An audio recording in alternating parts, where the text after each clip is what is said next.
Jezdili Škodovkou.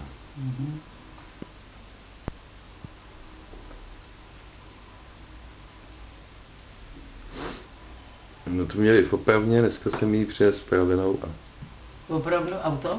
Škodovku? Škodovku, no. Za kolik? A já nevím, to ještě se neplatí. Aha. Vejfuk a spojku měnili.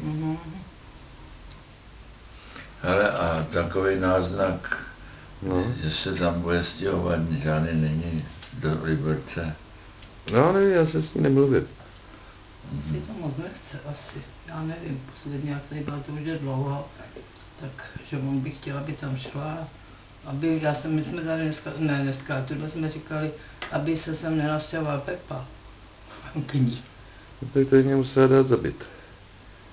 Co? No peníze za byt, když bych chtěl tady bydlet, tak... Ty činži? Ne, byt, takhle.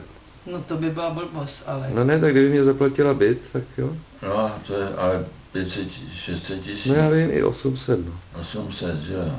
Jo, takhle, aby pak se tam